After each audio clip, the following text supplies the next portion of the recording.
I'd like to make a presentation, the service before and after doubling Rails version.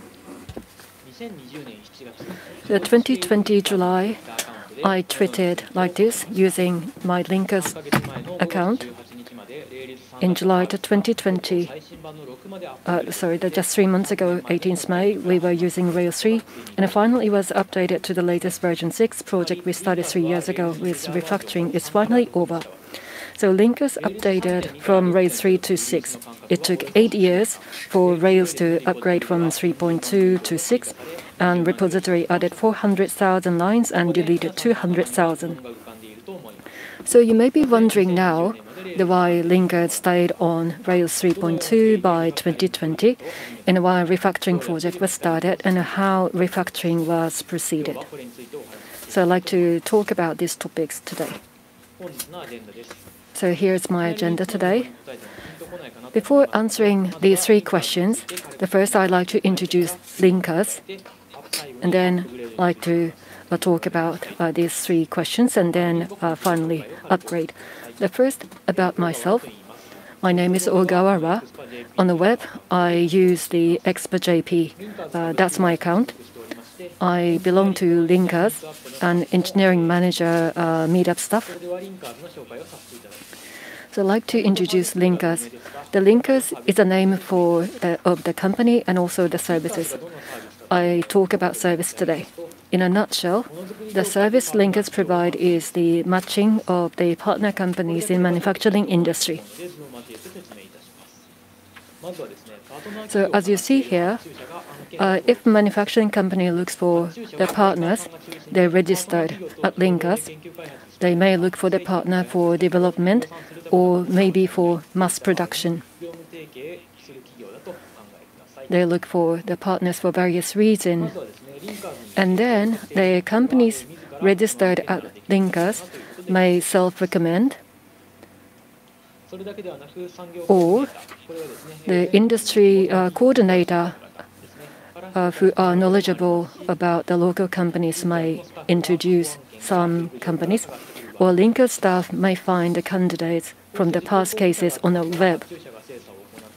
And once the candidates are selected, the requesting company may have interview and going through the process and select their partner.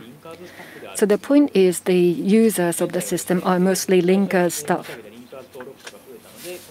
And now we have seen an increasing number of the users, so we are increasing the types of the services too. So anyhow, that's about Linkers. I'd like to go back to the 3 questions. The why Linkers stay on a Rails 3.2 until 2020. To put it simply, because Linkers had the technological debt, then why did they have the technological debt? I have to explain a little bit about the company's history. 2012, the company called Disti was established. That's a predecessor of Linkers. Initially, they built the system by outsourcing the service. So eExpo, which is the predecessor software, the program of the Linkers, was also made in this way. But it was too slow for the product market fit, so decided to shift to the in-house development in 2014. So upon that occasion, the first engineer, Mr. S, CTO, was hired. But in those days, a huge amount of the program was written on SQL, written on a controller, and also the logics were written in Vue as well. And those logic in Vue was used to show the different views for the different roles. And the role authentication was done in the in-house program, and no test written. Well, fortunately now we do not have this kind of code anymore. Why this kind of situation happened? Because as I told you, Mr. S was the first engineer. So before he joined, no engineer was there to check the code. And the information was available even then if you joined the community. but the information was not easy to acquire, like Googling on the web, like we are doing today. And that was the early day of the company, so they had to focus on the business development. They wanted to speed up product market fit, and that's how they decided to develop in-house. And also they're providing the business with e-expo, which means if they decide to do the refactoring, they had to slow down the service to the customer. So two choices for Mr. S: do large-scale system change or continue the development. He had to choose the latter. So at least they maintain the minimum security and continue the development. But it's not easy to develop the program using the code which were full of technological debts. But there was some positive aspect as well. The matching service itself became popular, so business grew. In the process, the linkers program became independent program. And also there was increasing headcounts on the business side. Because headcounts increased, it became difficult to send the development request. In those days, requests were given directly to Mr. S with chat. And then the checking the required function and checking unnecessary functions became more and more difficult. In fact, there should be someone to do the traffic control, but there was nobody to do this. So although the business grew, the development situation getting harder and harder. So the situation was like this. So the lots of technological debts, so the codes were difficult to understand, and also the lots of functions seemingly unnecessary. But whether they were truly unnecessary or not, you could not tell. So as a combination, there was an issue. So every day there were reports of the troubles or bugs, and whether they were true bugs or not, the business side had to check.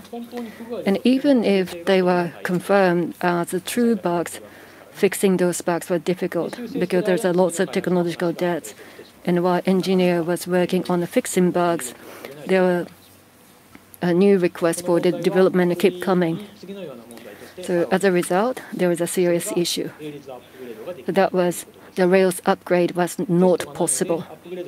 Because there was no test, you cannot guarantee the behavior of the application, and also the specifications was not fixed. So the manual upgrade was not possible either. The check was not possible. So Rails upgrade was not possible, but there was not enough time for refactoring either.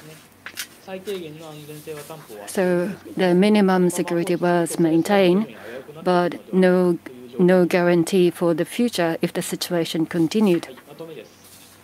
So to sum up so far, and how the technological debts was accumulated, and there was no engineer in the early days, so there was no technical check possible. And the company had to focus on the business development, and the development of the product market fit had to continue. And also there was nobody to do the traffic work, traffic control for the development request. So how refactoring project started? So that was the second question. So there was the conversation like this. So the business leader said, we'd like to build a SaaS model of linkers and introduce it to banks and other companies. What do you think? And then development said, as I told you many times, for scaling up, we need to fix the problem inside first. And then the management said, yes, you told me that bad. As matching business is popular, let's fix the problem even if it takes time. So decision was made. So if you work for a manufacturing company, there were lots of code with technological debt. You may be interested, but my conclusion is there's no silver bullet. So refactoring is investment, so it requires a business decision. In this case, the management understood that was a time for the game change.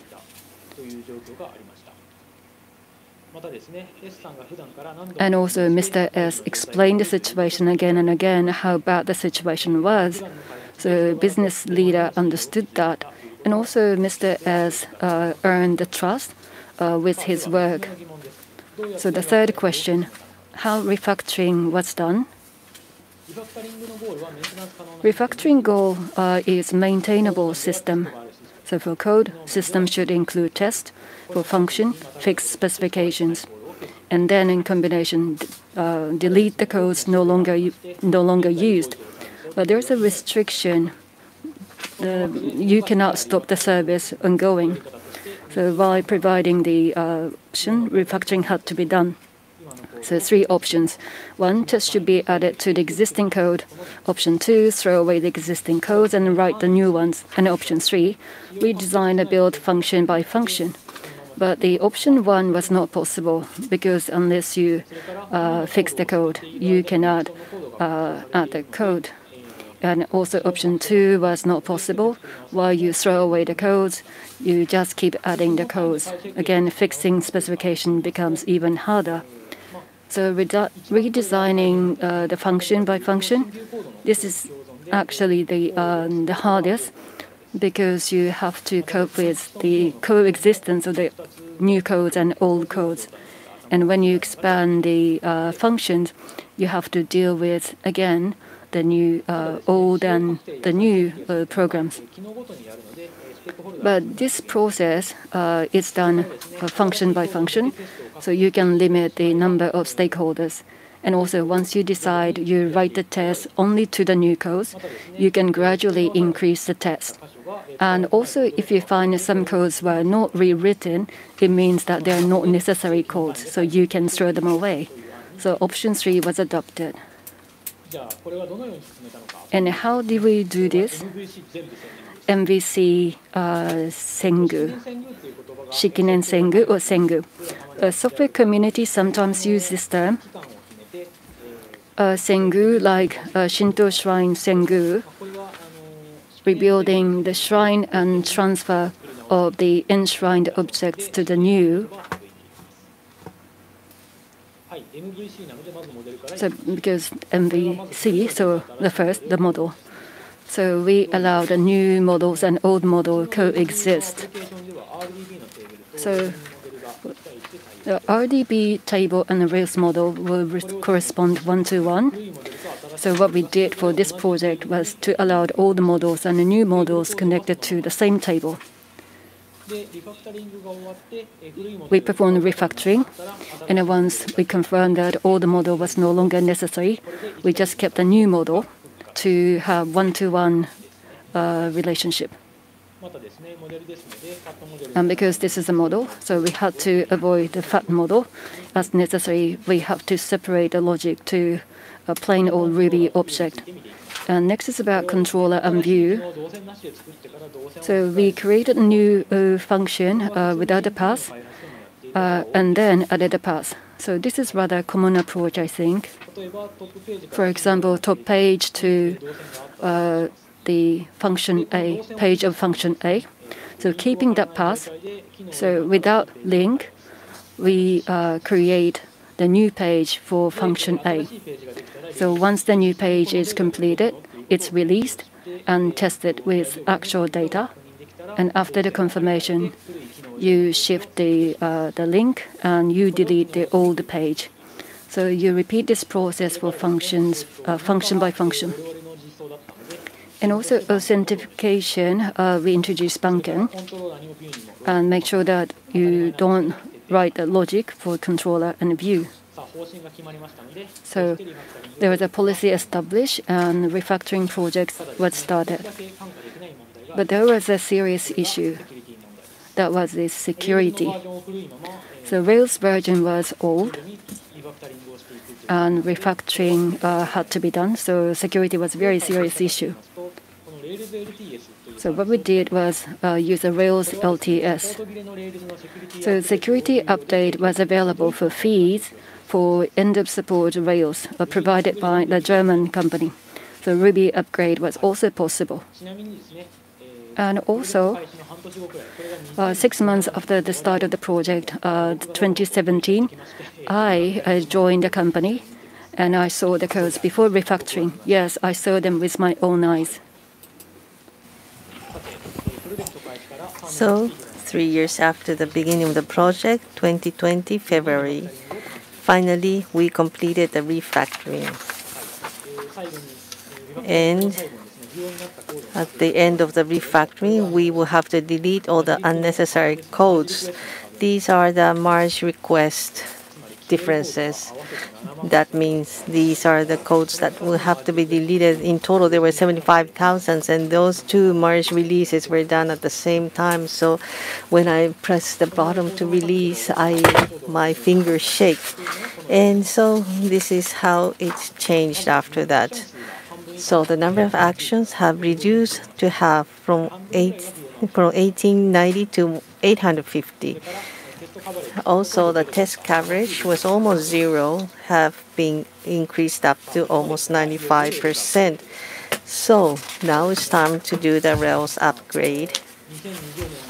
But in 2020, 3.224 upgrade, that means that there's a very difficult situation because normally the gem will be uploaded first and gradually upload the Rails, but the 4 lines is already end of the support. So if it's the gem only that is uploaded, then it will not operate. So we have to identify which are the ones that move under the gem 4, and so this is not practical if we do have to do that. So we did the version up together, and then we decided to fix only the areas that does not operate. Then we have to go through the test and then make the revisions. And when the test was over, we had the business side involved to do the large size verification. We made the 3 months verification, and finally, May 2020, we could make the release.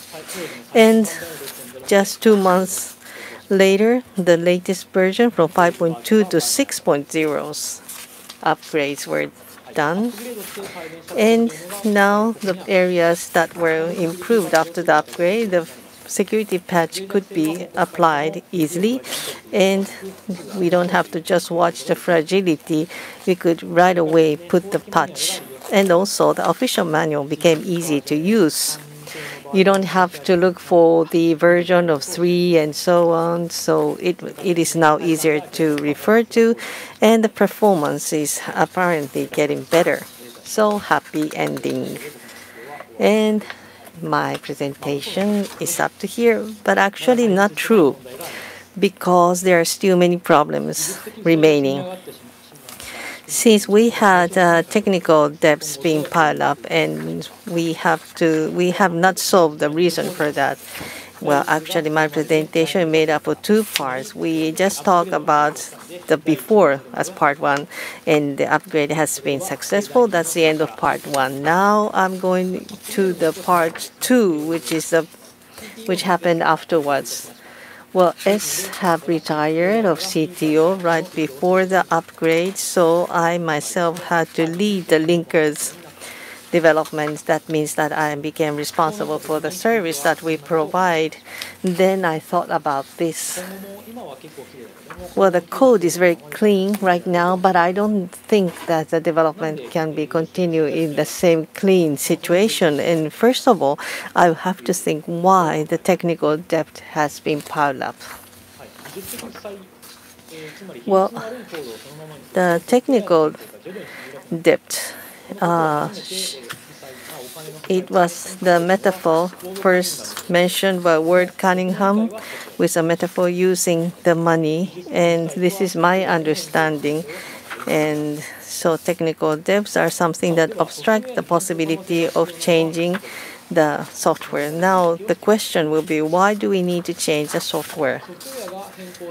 When the software is changed, why?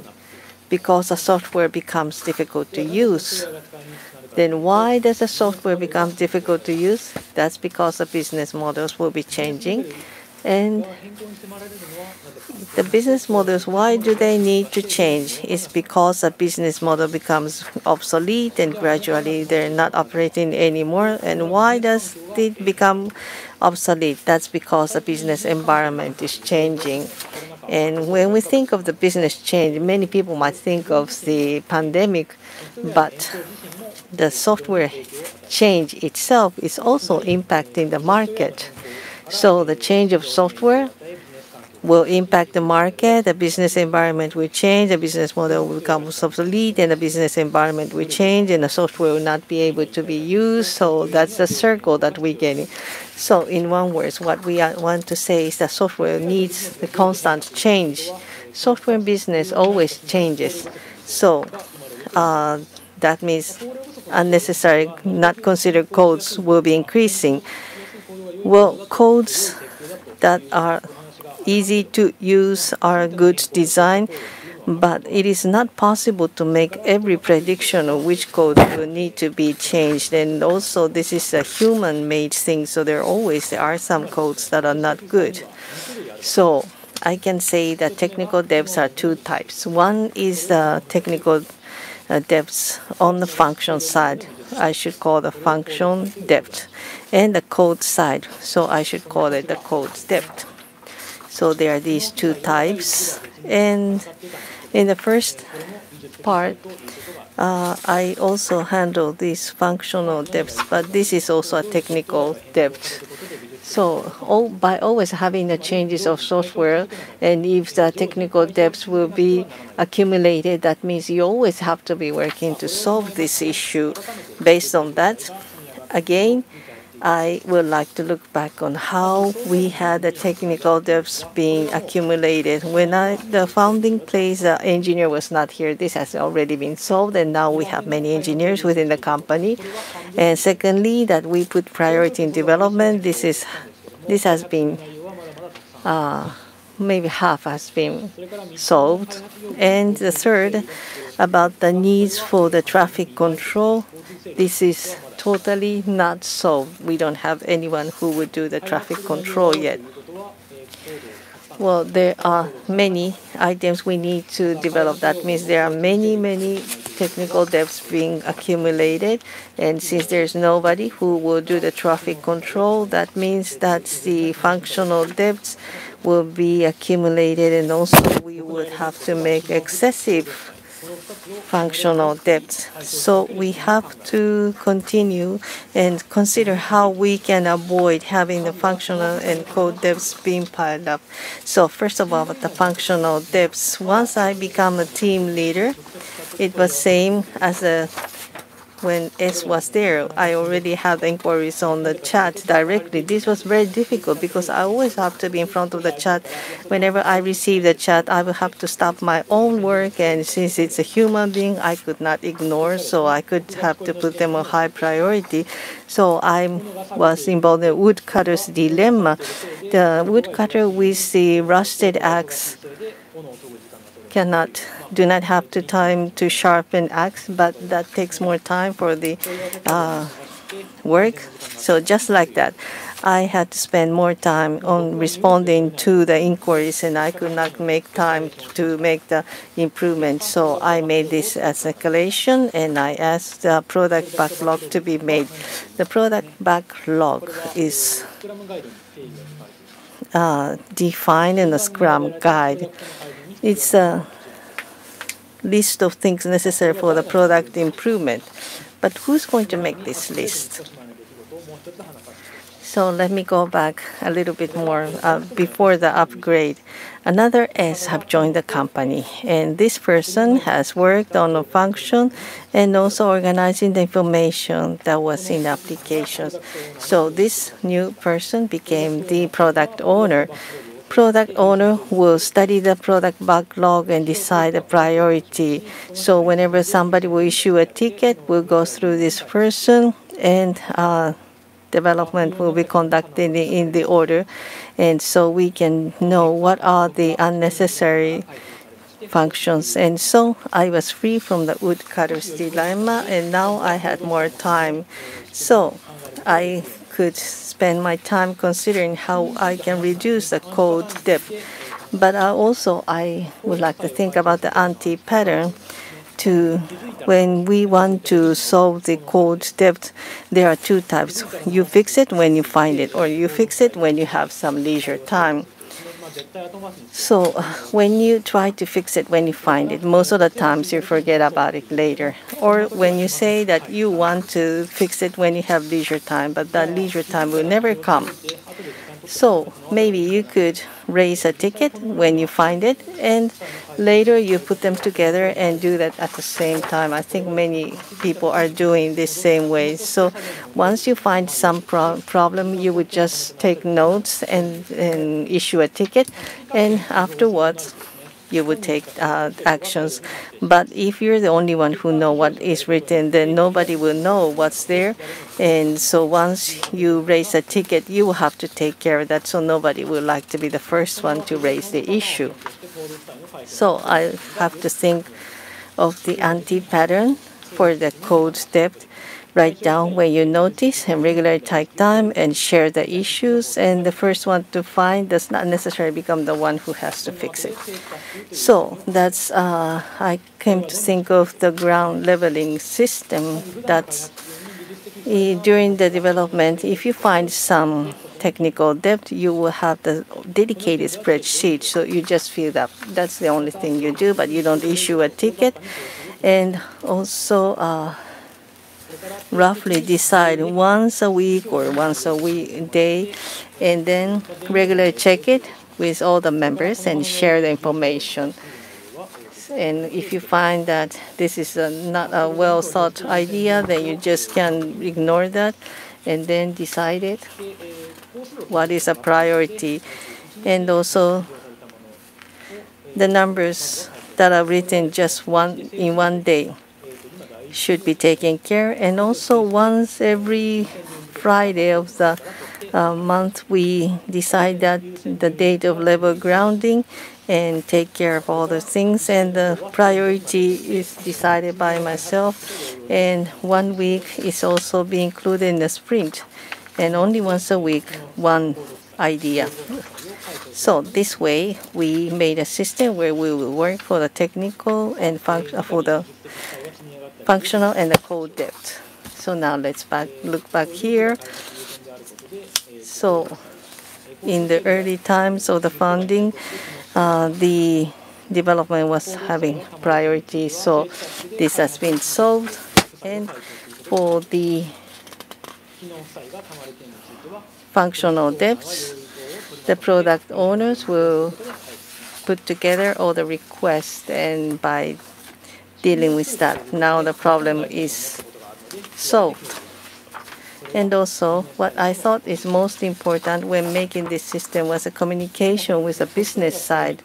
So the reason why we need it is because the business model is changing, and software is very better if it leads, if it's close to the business needs. And since this is a time of pandemic, I think the communication that is not synchronizing is common, but it is important to have the synchronizing communication, because this will be a good opportunity to make the blur ideas into clear words. And we can make the timing for that, and also have the common understanding between those people who make the system and who use the system. And so we made a Rails upgrade at Linkers, and now the depths are being solved. So happy ending. So putting together the first part, I talk about for some inevitable reasons, we had technical depths and we made a refactoring. And secondly, there are two types of technical depths, which are functional and code depth. And the important thing is to make a system where we can continue to solve these issues. And there are many miracle effects. So I think the repeatability for the total system is very low. However, these are the areas that we can consider that can be applied to other areas. And I hope that this will be encouraging ideas to people who are suffering from technical debt. Now, do you remember the SaaS linkers? which was the original idea that we are going to provide that for the financial institutions. Now this is the LFB, and now it's growing very fast. It will link together, connect together financial institutions and group companies. Now we're looking for people who would join our team. So for those who are interested, please approach us. And with the acknowledgement, this concludes my presentation. Thank you very much.